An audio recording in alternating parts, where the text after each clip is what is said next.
Hello, my name is Jonathan Reeves, and I'm presenting the debate response for Group 12 on behalf of Joy Andrews, Jackie Smith, and myself.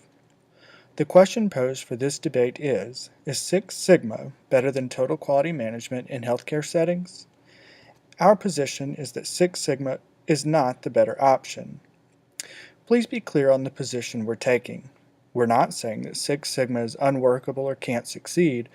Rather, we're saying that it's just not the better option when compared to total quality management. Our debate centers around an article by Lee Revere and Ken Black, Integrating Six Sigma with Total Quality Management, a case example for measuring medication errors. Revere and Black are praising Six Sigma's success in the healthcare field.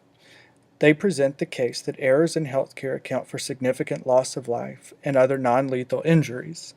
They focus on medication errors specifically and break down the possible processes in which errors could occur statistically, show the frequency and likelihood of those errors, and assign a sigma value to each process error. Intermingled in this discussion are references to the inadequacy of total quality management to identify these process errors and its further failure to provide a data-based means of correcting identified errors. The authors suggest as a companion to existing total quality management Six Sigma. Apparently, this is what's been missing from quality and operations management in healthcare. We suggest that on a closer look at total quality management and Six Sigma in the healthcare field, total quality management will appear as the better approach. We'll start with a question. Does total quality management lack actionable statistical data? Revere and Lee clearly believe it does. They say Six Sigma's focus on measurable and sustainable methods and rigorous statistical techniques complement existing total quality management products that are based on unproven assumptions or questionable data. While he references throughout his article that there are many total quality management approaches in the industry, he seems certain that they all produce unproven assumptions and questionable data, but Six Sigma will resolve this, he believes. They believe. In an article published in Total Quality Management, Musa and Sajid disagree with this premise. They place the onus on culture and leadership. If an organization lacks the commitment to total quality management, we can say that any program or approach would be an improvement. However, given that culture, we can also be fairly sure that these programs would fail. In many instances, total quality management is not the shortcoming. It is being underutilized by employees and management alike. New or more focused leadership or a change in culture may be what is needed for a successful total quality management implementation. Strong leaders in today's data-driven society will require strong and integrated data to evaluate processes and procedures, but will also trust the knowledge and experience of a staff to steer that data. This human element, so important to healthcare, seems to be lacking in Six Sigma's rigid adherence to statistical data. Perhaps a more pressing question is whether or not Six Sigma really translates to all business sectors. Revere and Black seem to believe so, as they trace its origins to manufacturing while recommending it for service sectors in this article. C.M. Hinckley, in his article published in Quality and Safety in Healthcare, points to several studies demonstrating that human error rather than process variation is the cause of most medical mistakes. This seems to point to the fact that in manufacturing, you're evaluating the production of similar goods produced many times over every single day in exactly the same fashion. In healthcare, patients are seen by various people for numerous reasons and are treated in various ways depending on those interactions and many other circumstances. Echoing these concerns, T. N. Go writes in Quality Engineering Journal of his concern that often complex statistical calculations are being trusted to people not formally trained in these areas.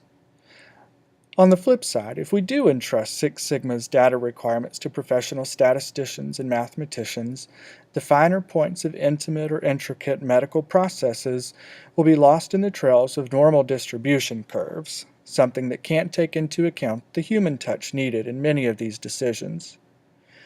Finally, we'll look specifically at human motivation and data reliability.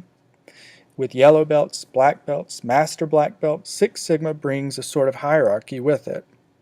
Go addressed these issues as well, fearing that this hierarchy, as opposed to total quality management's all hands on deck philosophy involving each member of a staff in the position they currently hold, would lead people to more selfish pursuits. Some companies using Six Sigma require X number of projects or a certain belt status to be considered for promotions. It seems reasonable to assume that the data, results, and motives produced may need some additional scrutiny if they're produced as a promotion requirement in a competitive industry. Regarding data, Hinckley continued his discussion of data concerns beyond simply who was synthesizing the data. He's concerned about the generally small sample sizes many individual healthcare providers will deal with and how this will skew data and overlook significant outliers. Lastly, according to SixSigmaOnline.org, Six Sigma focuses on one project at a time. Integrating the data from those simultaneous individually run projects is cumbersome. Also, data on how changing one process will impact another process is difficult, if at all possible, to gather. Here again, the human input total quality management readily integrates with data analysis is necessary to be front and center, not as a backup or secondary process. In summary, we reject the notion that Six Sigma is better than total quality management. Total quality management is as capable as Six Sigma of collecting and systematically analyzing data, but insists on a stronger human input when assessing that data. Six Sigma is no panacea and is as susceptible as any other program to laxity and subpar results.